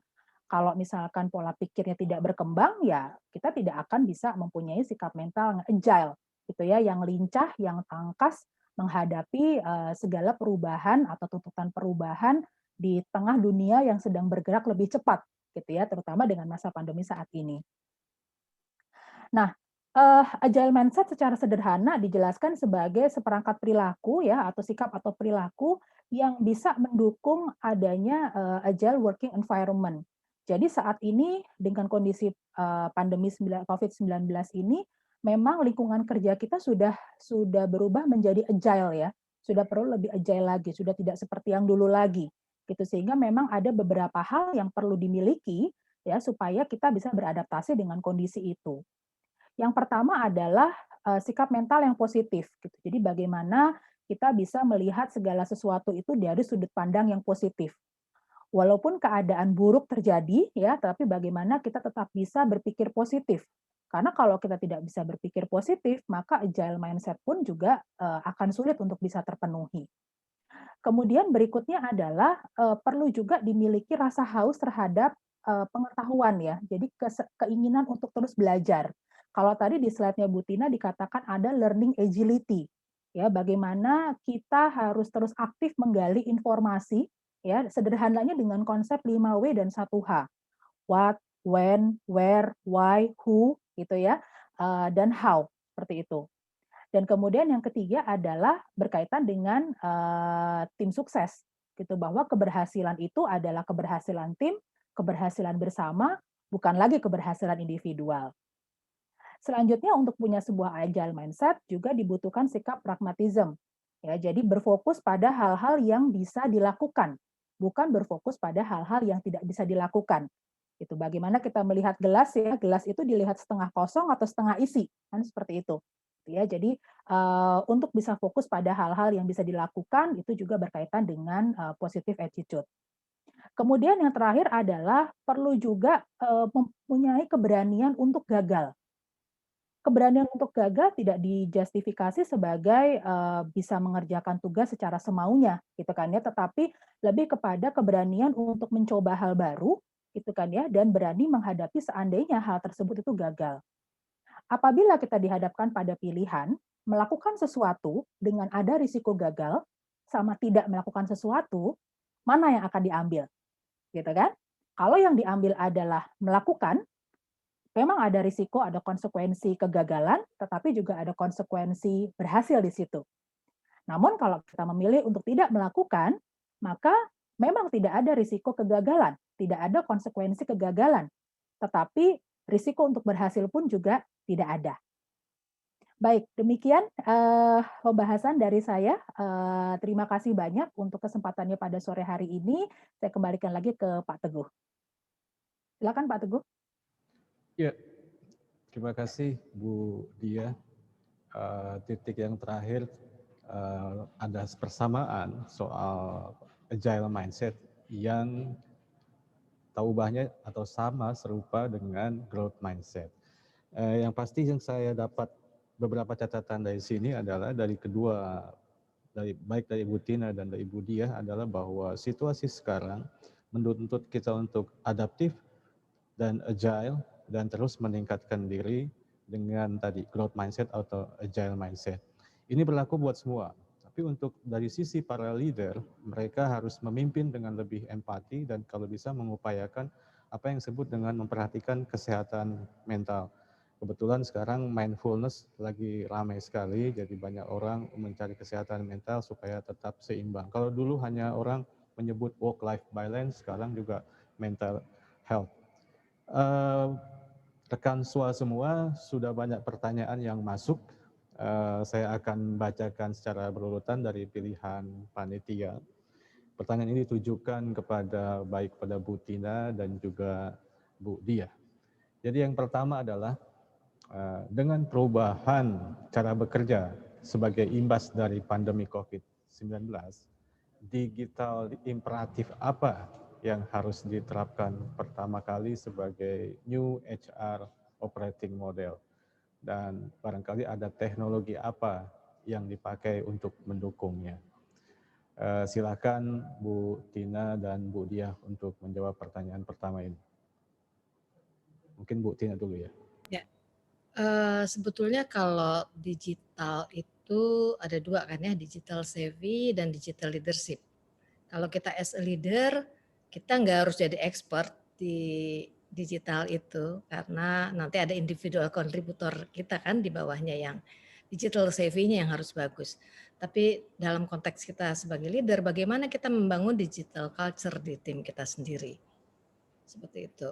Ya, jadi lebih kepada bagaimana kita as a leader mampu menginfluence, menggerakkan, gitu kan, mendorong teman-teman untuk enggak alergi terhadap hal-hal yang berbau digital. Bagaimana memberi pengertian ke teman-teman, ke karyawan bahwa digital ini untuk memudahkan teman-teman kerja. Painful-nya yang manual, yang tadinya dengan cara lama itu painful-nya banyak, justru dengan digital itu hidup jadi lebih nyaman. Contoh, kita baru implement karyawan harus aktif mengupdate data dirinya sendiri, status keluarganya, alamatnya, silakan ganti sendiri di situ gitu. Nah itu langsung pada saat kita go live gitu ya, langsung ratusan masuk tuh diupdate sendiri. Nah jadi bagaimana kita menggerakkan. Kemudian sekarang ini kita membangun aplikasi, semua karyawan itu setiap pagi ngeklik gitu ya di aplikasi. Ngeklik bukan, kalau dulu kan pakai tangan gitu ya, apa tuh absen gitu, catat kehadiran, sekarang mengklik sekaligus mengklik kondisi dia, menyatakan dia sehat atau tidak. Begitu dia menyatakan dia sakit, dokter perusahaan langsung menghubungi dia. Begitu, untuk menganamnesa. Nah jadi disadarkan bahwa ini tuh untuk memudahkan mereka gitu. Ini bentuk pelayanan kita ke karyawan. Nah jadi kalau biasanya what is in for me-nya dapat gitu kan, apa sih pentingnya buat sayanya dapat, dia pasti akan responnya bagus. Nah, itu kita edukasinya berjenjang. Jadi dari direksi ke BUD Maneswan, nah kita sambil melatih leadership ke bawah berjenjang. Nggak bisa dari atas semuanya di-handle dia, enggak. Supaya masing-masing level kita empower juga leadership-nya. Karena dengan WFH ini kan challenge-nya nggak ketemu ya. Jadi untuk mereka dapat exposure tuh juga perusahaan harus pinter-pinter tuh. Kalau enggak nggak ketahuan. Iya kan? Ya, betul. Itu kira-kira dari saya. Kalau aspek teknologinya yang digunakan apakah ada yang khusus atau sebenarnya itu customize atau sesuai Kalau yang terbaik itu kan single platform ya. Kalau masing-masing kembangkan aplikasi sendiri, nah itu nggak bisa ngobrol, integrasinya rempong, repot integrasinya kan. Jadi sebaiknya menggunakan kalau nggak bisa single mungkin beberapa, tapi bisa ngobrolnya seperti apa. Misalnya ini dari sini dipindahkannya seperti apa, alur komunikasi datanya itu seperti apa. Kalau enggak akan kayak cuma mindahin pekerjaan aja dari cara manual ke digitasi. Ini digitalisasi kan bukan digitasi ya. Jadi bagaimana kita melakukan segala satunya misalnya dari handphone, nggak harus dan dari mana aja gitu, dia berada di mana aja sepanjang internetnya bagus, dia bisa bisa melakukan banyak hal gitu. Nah itulah yang di-challenge perusahaan harus memfasilitasi itu. Tapi saran saya sih kalau kebanyakan aplikasinya mendevelop sendiri-sendiri, biasanya akan agak kesulitan tuh diintegrasi. Kalau hanya buat nyimpen data untuk apa gitu. Kalau kita ingin data itu bisa dianalisa kan. Kalau hanya buat nyimpen baru satu tahap saja. Contoh misalnya jangan free text. Kalau free text nanti gimana yang terjemahinnya? Berarti dia harus tinggal ngeklik aja. Begitu dia bisa ngeklik gitu ya bahasanya, kan bisa dikelompokkan. Jadi untuk analisa lebih mudah. Membuat mappingnya tuh jadi lebih mudah. Contoh seperti itu. Jadi dari human capitalnya juga harus udah bisa tahu untuk apa nih kita pakai aplikasi itu, goalnya kemana gitu. Nah, sekarang untuk mencari talent ya, talent pooling gitu. Talent search. Nah, kebetulan kita pakai SuccessFactors itu di dalamnya ada talent pool, ada talent search. Jadi kalau saya mau cari yang untuk ngisi posisi ini misalnya, sekarang kita sedang develop ya, sebentar lagi go live nih. Kita masukkan parameternya, nanti long listnya dapat gitu. Tapi kalau semuanya free text kan kita baca ulang aja, cuman pindah ke komputer aja gitu ya, nggak gitu. Ya jadinya bagaimana nih si aplikasi itu bantu kita gitu. Oke. Bu Diah mungkin ada tambahan atau komentar yang mendukung atau menyanggah. Iya, baik. Terima kasih Pak Teguh. Pada prinsipnya sepakat ya dengan apa yang disampaikan Bu Tina bahwa digitalisasi itu bukan cuma sekedar mengubah cara kerja, tetapi bagaimana perlu juga diikuti dengan perubahan mindset. Cara kerjanya sudah digital, tapi kalau mindset pekerjanya belum digital, ya susah juga, gitu kan. Dan memang dalam transformasi digital yang paling menantang adalah membiasakan orang-orang itu bekerja dengan cara yang baru.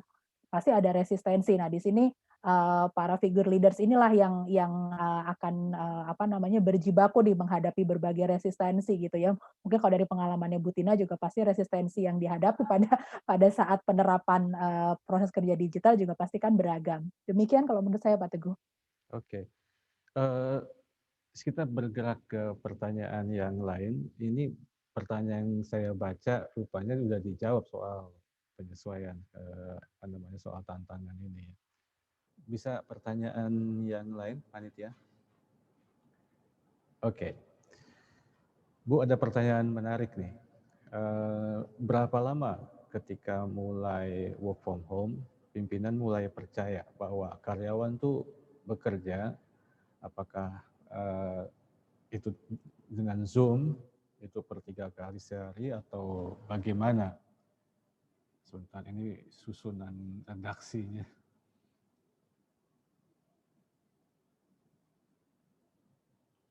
Intinya penyesuaiannya Bu, apakah dengan melakukan Zoom 3 kali sehari atau sekali sehari atau seperti apa Bu awal-awalnya ini? Itu kita di awal langsung membuat aplikasi yang bisa memonitor karyawan itu ngeklik berarti dia ready for work hari itu gitu kan.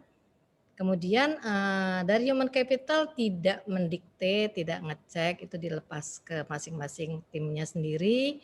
Karena kan kita goal oriented juga. Nah untuk prosesnya memonitornya seperti apa itu diserahkan ke masing-masing karyawan. Tapi kita tiap hari menyampaikan ke para leader, ini loh karyawan yang ngeklik dan tidak ngeklik kehadiran. Nah jadi kalau kemudian kita pantau siapa nih yang nggak pernah ngeklik, diinformasikan ke atasan. Nah jadi kita nggak terlalu ngatur terlalu detail. Nah kalau di human capital sendiri saya membiasakan setiap hari itu BUD minus one-nya, one down-nya dari saya itu mengirimkan laporan.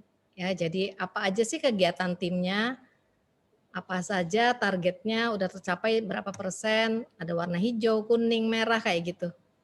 Itu mereka lakukan setiap hari konsisten dari awal sampai sekarang. Dan meeting dengan sayanya progress report cukup seminggu sekali. Dan saya nggak pernah nanya juga masing-masing pernah Vicon berapa gitu ya. Nah, jadi trust basis aja gitu. Emangnya kita mau ngawasin mereka 24 jam kan nggak mungkin juga ya gitu. Intinya adalah justru sekarang ini makanya tadi saya bilang integrity ya. Integrity. Bagaimana si karyawannya juga honest, memang atasannya kan tahu dong kalau dia kerja atau tidak. Ya kita cek juga leadership dia bisa nggak megang timnya gitu. Jadi saya bilang ke mereka ya kita men-challenge leadership Anda sekalian gitu. Nggak harus di apa terus oleh SDM gitu, bukan watchdog gitu ya, nggak kita lakukan seperti itu. Jadi paling saya kalau ada sesuatu yang apa saya japri aja gitu, saya japri. Nah, lihat deh ini timnya kayak gitu. Udah selebihnya kita serahkan lagi. Ini kan orang dewasa ya kita bisnisnya. Yang bekerja itu kan orang yang sudah dewasa gitu ya. Jadi kita lebih challenge dia untuk lebih bertanggung jawab dengan dirinya sendiri gitu. Nah, kalau Bu Dia ini kan pekerjaan sebagai konsultan. Kalau Bu Tina memang sebagai eksekutif yang langsung dengan karyawan. Apakah ada kekhasan tersendiri dalam konteks bekerja sekarang ini, Bu? Iya, memang sebagai konsultan sebenarnya nature kami adalah dituntut untuk bisa bekerja dengan berbagai macam cara kerja seperti itu ya. Tetapi memang dengan kondisi pandemi saat ini, ya memang mau tidak mau akan ada beberapa penyesuaian, ada beberapa adjustment gitu. Namun kalau dari sisi bisnis consultant sendiri sih sebenarnya tidak terlalu sulit ya gitu karena memang proses kerja yang dilakukan itu pun juga sebenarnya sudah menjadi keseharian, cuman mungkin dulu nggak sering. Misalnya kayak video conference gitu ya, kan kita nggak mungkin kunjungan misalnya ke klien yang ada di site, yang ada di pelosok itu seminggu sekali gitu kan ya, karena terkait budget dan sebagainya. Mungkin dulu pernah beberapa kali dilakukan Vicon, tetapi masih jarang. Nah, sekarang intensitasnya saja yang lebih sering seperti itu. Begitu kalau dari sudut pandang kami, Pak Teguh. Oke. Intinya memang pandemi membuat orang semakin dewasa seharusnya ya, Bu ya. Karena katakanlah memang ada indikator yang tetap harus dicapai sekalipun bekerja dari rumah atau dimanapun. Oke, selanjutnya ada pertanyaan yang panitia bisa sajikan pertanyaannya. Oke, Bu. Ini gini Bu, tadi menyinggung soal fixed mindset, growth mindset, agile mindset. Nah, ada nggak sih rumusan atau motivasi supaya personal growth karyawan yang tumbuh itu bisa ditularkan ke karyawan yang tidak mau berubah, terutama di kondisi sekarang? Silakan. Kalau saya selalu kan kita harus mengupayakan tidak boleh mengancam. Gitu. Kalimatnya kan bukan kalimat mengancam, tapi kalimat yang membuat dia sadar sendiri gitu. Ya, endingnya ya take it or leave it gitu. Jadi kalau Anda nggak mau berubah, one day one time ada hal-hal yang one day one time ada hal-hal yang menuntut ini itu dan tidak ada evidence di dirinya, ya mohon maaf gitu kan. Jadinya kita lebih lihat apa sih untungnya kalau dia bisa bisa melakukan hal-hal yang tadi, bisa agile, bisa growth mindset, apa keuntungannya gitu. Nah, jadi kembali ke pilihan masing-masing. Karena memang ada orang yang ya istilahnya takarannya udah segitu ya. Walaupun dia belajar pol-polan memang udah segitu gitu ya. Tapi kan kita juga bisa tempatkan orang yang seperti itu bekerjanya di pekerjaan yang seperti apa. Ya kan? Kalau saya kagumnya tuh gini ya, contoh saya men-challenge tim saya itu bikin materi paparan yang keren gitu, yang canggih. Itu paling ngomong sekali, 2 kali gitu, mereka langsung belajar sendiri tuh, saya nggak tahu kapan mereka belajarnya. Bahkan kalau saya dengar cerita mereka tuh ya kecapean juga, Vicon tuh bisa 8 kali, 11 kali sehari, itu saya nggak ngawasin loh ya. Jadi pada sadar sendiri juga mereka, karena punya target yang memang kita stretch targetnya. Jadi silakan kamu atur sendiri gitu ya. Deal-dealan sama saya paling deal-dealan targetnya aja kalau ingin. Saya sendiri aliran GPL ya, nggak pakai lama gitu. Jadi kalau mau nawar ya nawar-nawar di target aja. Nah saya juga harus ngertiin gitu kan. Tapi kalau sedang sakit gitu, nah saya bilang oke, off dulu, fokus aja dulu nyembuhin sakitnya. Nah saya nggak mau, atau ada masalah di keluarga, misalnya harus ngurusin keluarganya yang sakit, nah itu saya beri kebebasan untuk tidak fokus ke pekerjaan, toh ada orang lain yang bisa mengerjakan. Tapi giliran sudah ready lagi, ya udah fokus ke bekerja gitu. Jadi saya sih lebih enak ngasih trust gitu ya. Oke, Intinya ke para leader tuh gini, lu bisa pegang tim lu nggak sih gitu. oke, Dari SDM gitu, nggak usah terlalu campur tangan juga, nggak cocok lah sekarang pendekatan kayak gitu. oke. Bu Dia mungkin bisa kasih perspektif karena barangkali ada eksekutif yang pakai model stick and carrot sehingga atau ngasih nambahin hadiah buat orang Ya. yang nggak mau berubah gimana? Iya, baik. Stick and carrot sebenarnya ini kita mesti lihat lagi dari karakter tim yang kita punya ya. Kalau misalkan kebanyakan dari, katakanlah generasi millennials gitu ya, terkadang, stick and carrot juga tidak selalu efektif gitu kan ya. Sehingga memang, perlu kepekaan leader untuk bisa mengenali apa nih yang bisa kena di hatinya mereka untuk mau berubah, misalnya seperti itu. Contoh misalnya, seorang tenaga, sales marketing gitu ya, yang di-push target kok dia nggak pernah capai target gitu kan. Kita coba pelajari sebenarnya apa sih yang bisa membuat dia termotivasi. Misalnya, oh ternyata dia pengen berangkatin orang tuanya naik haji gitu kan ya. Nah pendekatannya adalah, kita bisa jabarkan ke dia bahwa kalau lo bisa jualan sekian, dapat insentif sekian, selama sekian gitu kan ya, bisa nih untuk, memberangkatkan orang tua beribadah, seperti itu. Jadi memang diperlukan kepekaan para leaders itu untuk bisa mengenali karakteristik bawahannya secara individual gitu ya, tidak memperlakukan sama gitu. Karena kalau stick and carrot khawatirnya malah tidak akan efektif gitu perubahan perilakunya gitu. Jadi yang dia kejar adalah iming-imingnya gitu, bukan perubahan perilakunya. Seperti itu kalau menurut saya Pak Teguh. Oke, jadi memang pada akhirnya it takes two to tango ya Bu ya, leadernya Betul, punya kepekaan dan Ibu tadi Bu Tina bilang bahwa saya berbasis trust kata trust betul.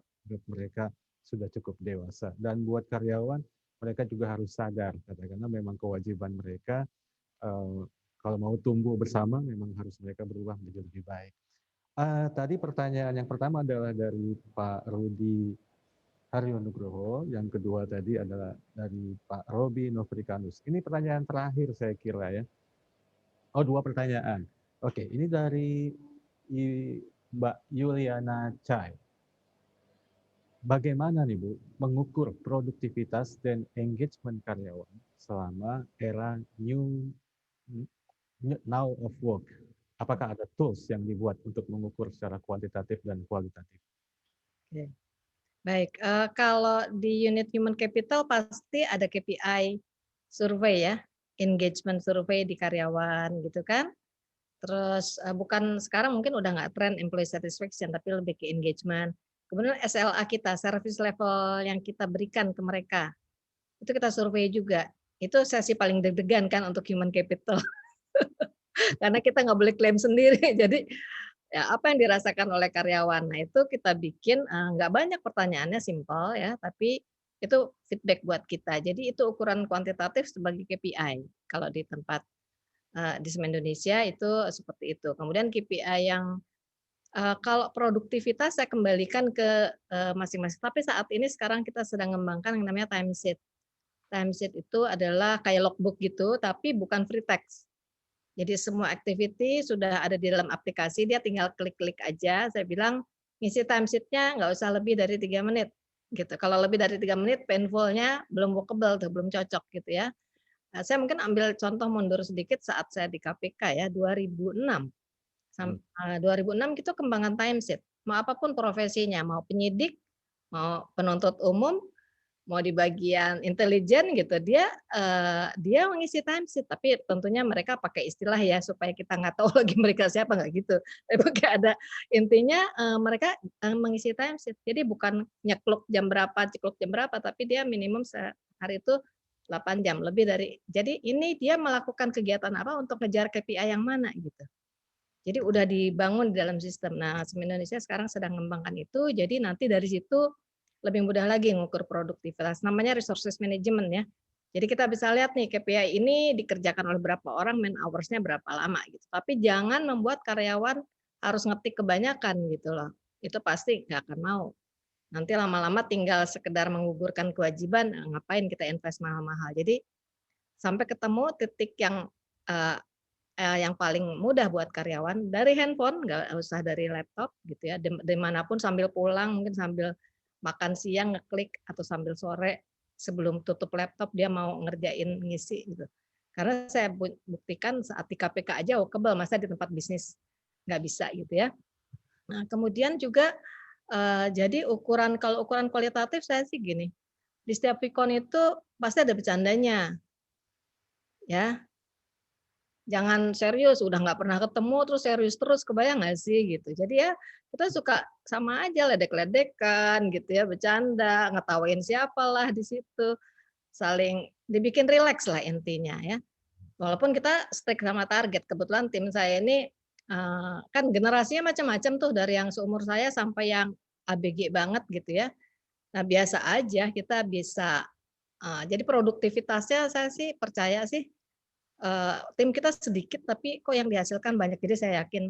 Dan unit lain pun untuk beberapa yang nggak bisa adjust itu kita pertimbangkan jobnya apa nanti ya, bukan karena salah dia, memang pekerjaannya tidak tersedia untuk kemampuan dia misalnya kayak gitu ya, karena mungkin sebagian sekarang kelebihan karyawan ya gitu.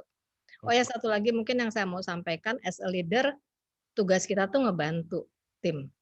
Jadi saya selalu ajarkan ke tim, kalau perlu bantuan ngomong gitu. Jangan diam kalau ketemu kesusahan, karena tugas atasan tuh bantu tim. Jadi buat dia ada harapan, oh nanti kalau saya nggak bisa tuh akan dibantu oleh atasan saya gitu kira-kira. Jadi intinya memang zaman sekarang imunitas makin penting, jadi memang bercanda justru lebih banyak ya. Yang penting target kita tercapai. Kalau Bu Dia sendiri, apakah ada pengalaman yang spesifik? Kalau tadi kan di Semen Indonesia, yang barangkali pengalaman selama pandemi ini. Iya. Ya, pertanyaan tadi. Iya, baik, terkait dengan produktivitas, kemudian tools gitu ya, sebenarnya yang kami lakukan selama ini adalah ya memang, membiasakan diri untuk, gimana caranya ya meskipun, raga tidak bertemu tetapi hati dan pikiran menyatu gitu kan ya. Nah jadi kalaupun memang tools kami pastikan bahwa memang tools itu adalah yang user friendly Pak Teguh. Gitu ya, karena memang, tim di kantor itu memang sama seperti Bu Tina gitu ya, berasal dari latar belakang yang beragam ya. Mungkin juga tidak semua tim itu punya, perangkat atau fasilitas pendukung untuk melakukan WFH, sehingga memang ada hal-hal yang, mereka keterbatasan gitu kan ya. Misalnya laptop harus gantian sama anaknya, misalnya seperti itu. Nah, ini kita yang perlu perlu pinter-pinter untuk cari alternatif gitu ya, pinter-pinter mencari alternatif. Kalau misalkan dia nggak bisa kerja kayak gini, mesti seperti apa ya, begitu. Nah, kalau untuk mengukur produktivitasnya ya memang selain misalnya dengan menggunakan dashboard yang bisa diakses oleh teman-teman di dalam tim, sehingga kalau misalkan ada pekerjaan-pekerjaan yang sudah selesai dilakukan, dia akan lapor di situ. Tetapi pada prinsipnya adalah memastikan bahwa tools itu mudah untuk digunakan ya, user friendly untuk semuanya. Seperti itu Pak Teguh. Oke, terima kasih banyak. Masih ada satu pertanyaan? Dua pertanyaan, tapi mesti singkat dijawab Ibu ya.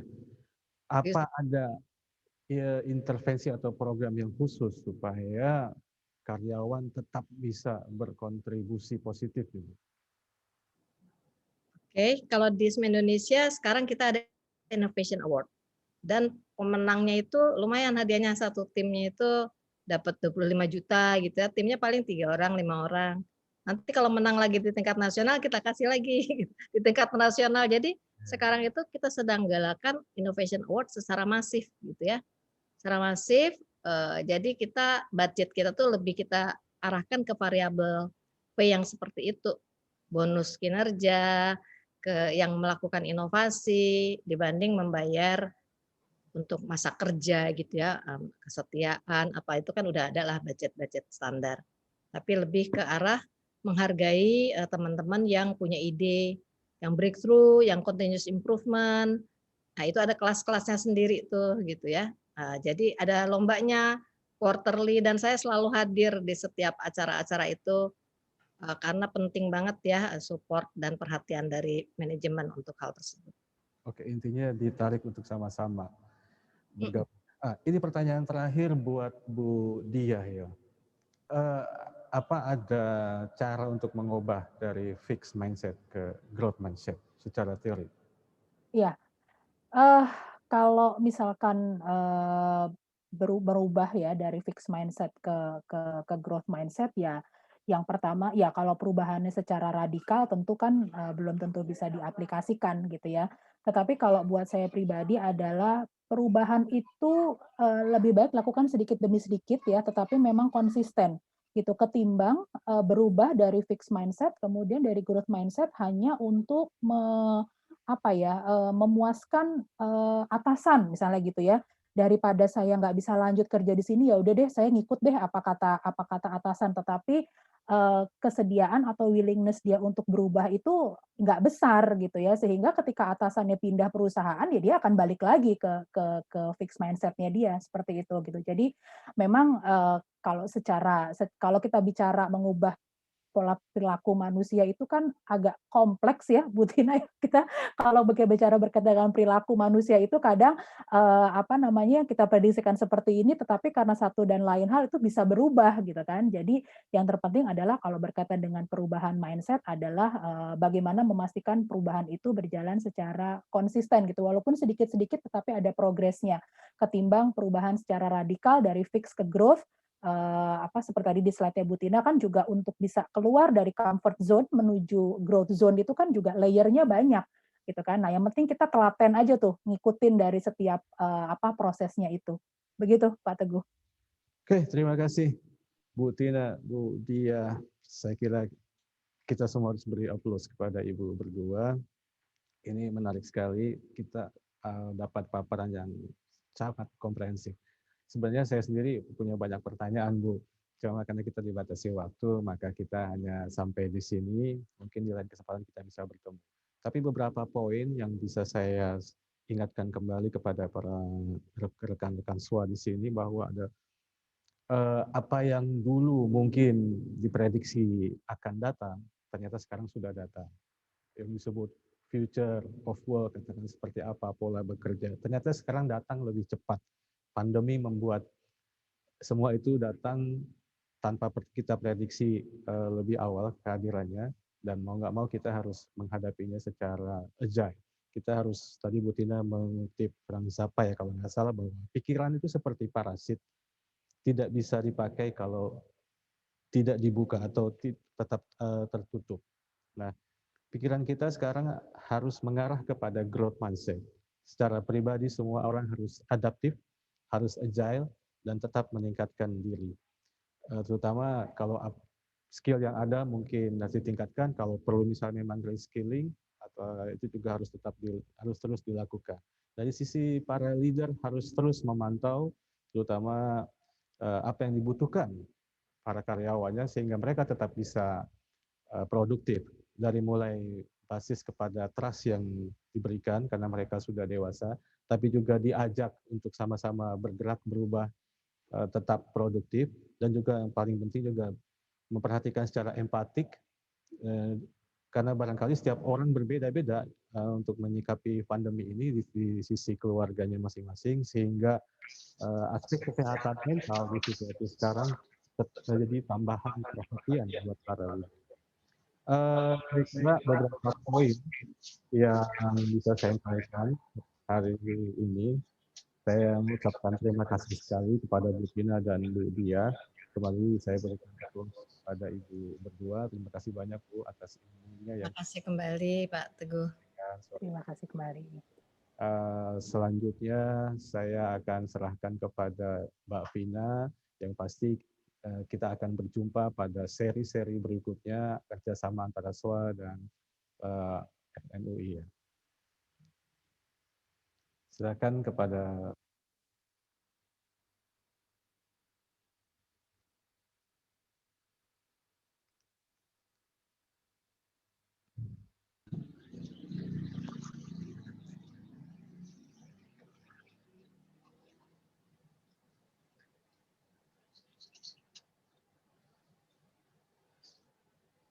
Oke, terima kasih Pak Teguh telah memandu diskusi kita di sore hari ini dengan sangat baik, dan tentu kepada Ibu Tina dan Ibu Diah terima kasih juga telah materi pembahasannya sangat menarik dan tentu ini akan manfaat bagi kita semua. Dan bagi rekan-rekan semua jangan beranjak dulu karena setelah ini saya akan mengumumkan 5 penanya terbaik di webinar sore hari ini.